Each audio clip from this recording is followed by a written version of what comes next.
And for some reason, I froze. Because I realized something. No one had asked me that question in a long time. Not really. At first, I gave the automatic answer. I'm good. Just busy. That's the response most people expect. But Luca didn't nod and move on. He paused, looked directly at me, and said quietly, "No. I mean really. How are you?" Something about the way he said it caught me off guard. There was no judgment. No impatience. Just attention. And suddenly I realized something strange. I didn't know how to answer, because I hadn't stopped to ask myself that question in years. But once the silence stretched long enough, the truth started slipping out. We ended up talking far longer than fixing a shelf should require. About life. About expectations. About how adulthood rarely turns out the way we imagined. About the quiet fear of feeling stuck in a life that looks perfect from the outside. And the entire time, Luca simply listened. Not interrupting. Not correcting. Just listening. And I didn't realize it then. But that conversation would become the beginning of everything that followed. I missed the younger version of me. The one who laughed loudly without worrying if people were staring. The version of me who wanted to travel spontaneously. The one who said yes to adventure. Somewhere along the way, that version disappeared. In her place was someone responsible, predictable, contained. And the worst part was that I didn't know how to say any of this out loud. Because from the outside, my life looked perfect. And admitting you're unhappy in a perfect life feels like admitting you're ungrateful. So I stayed quiet. Until the day someone asked me a question I hadn't heard in years. His name was Luca. And technically, he wasn't new to our lives at all. Luca had been around for years. He was Ethan's childhood best friend. The kind of friend who didn't bother knocking before walking into the house. The kind of person who knew where everything in our kitchen was. He had attended our barbecues, our birthday dinners, random weekend gatherings. For years he had simply existed in the background of our lives. Just another familiar face. Another friend. Someone I never thought about twice. Until one afternoon, when something changed. And suddenly, I noticed him. For the first time. The moment itself was almost ridiculously ordinary. A kitchen shelf had come loose. It tilted slightly whenever you placed anything heavy on it. Ethan was at work that day. Luca happened to stop by. When he saw the crooked shelf, he immediately offered to fix it. Within minutes he had grabbed a ladder and tools. I stood nearby, handing him screws and a screwdriver while he worked. It was such a small, ordinary moment. But then something unexpected happened. While tightening one of the screws, Luca glanced down at me and asked a simple question. "Ava, how are you?" Not the casual version people say out of politeness, but the kind that sounds genuine, curious, present, organized, predictable. But somewhere along the way, it stopped feeling alive. The strange part is that nothing was technically wrong. Ethan wasn't cruel. He wasn't distant in a dramatic way. He still cared about me. But caring and seeing someone are two very different things. We shared the same house. We slept in the same bed. But slowly, it felt like we were living in separate worlds. And the most confusing part? I told myself this was normal. That this is what long-term relationships become. People always say the butterflies disappear. Excitement fades. Passion becomes routine. Love becomes quiet. Responsible. Mature.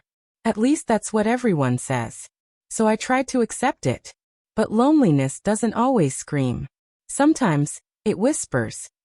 Loneliness can exist even when someone is sitting right beside you. It's a strange kind of ache. Not the pain of being abandoned, but the pain of being slowly overlooked.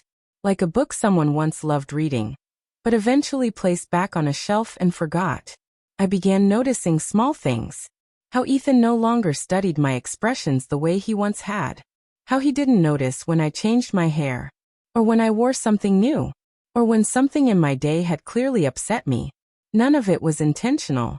But the effect was the same. I felt invisible.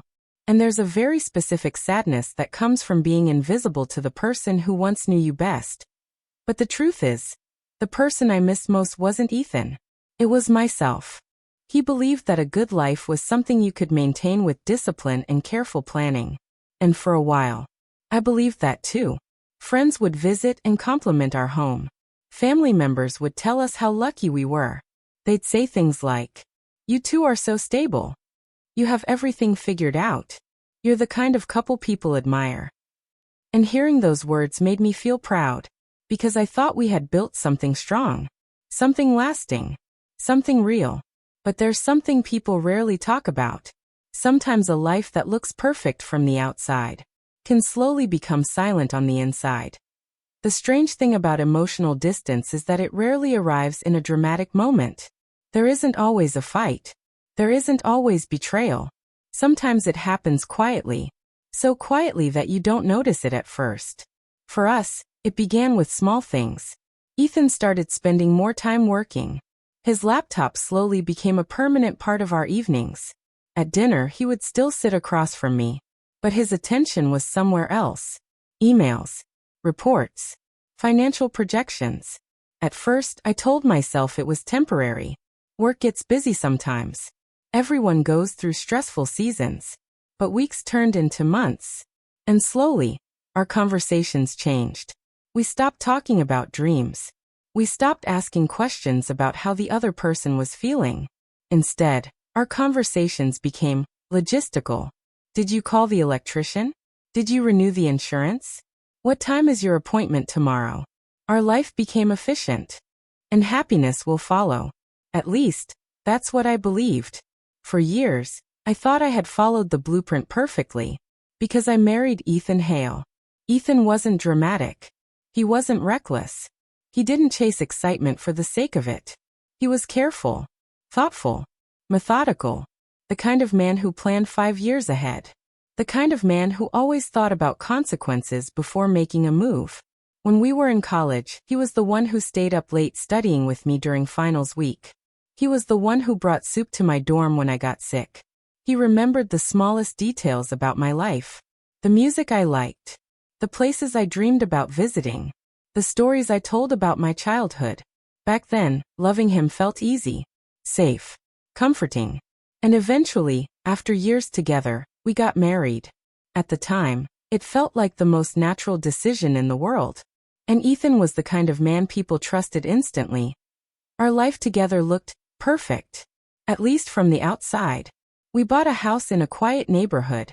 Not too big, not too small. The kind of house you see in magazines about modern living. Neutral walls, warm lighting, clean shelves, everything carefully organized. Even our kitchen calendar was color-coded. Ethan likes systems. He likes structure. If you're new here, don't forget to subscribe to our channel and hit the like button. Your support helps us share more powerful and unforgettable stories. And before we begin, take just a moment. If stories about love, temptation, complicated marriages, and the quiet battles we fight inside our own hearts mean something to you, then this video is for you. Because what you're about to hear isn't just a story. It's the kind of story that makes you pause. The kind that makes you wonder how close any of us are to making choices we once believed we never would. So subscribe if you haven't already. And stay with me until the very end. Because every moment of this story matters. Every silence holds meaning. And the ending may leave you questioning what loyalty really means. My name is Ava Rowan. I'm 30 years old. And what I'm about to tell you is not simple. It isn't a story about villains or heroes. It isn't a clean story where every choice is right or wrong. It's a story about how someone can slowly lose themselves without realizing it. And how sometimes the truth about our lives reveals itself only when we stand dangerously close to destroying everything. For most of my 20s, I believed life followed a pattern, a structure, something you could design carefully if you made the right decisions. You know the formula most of us are taught growing up. Find the right person, build a stable life, create a comfortable home, be responsible, be mature.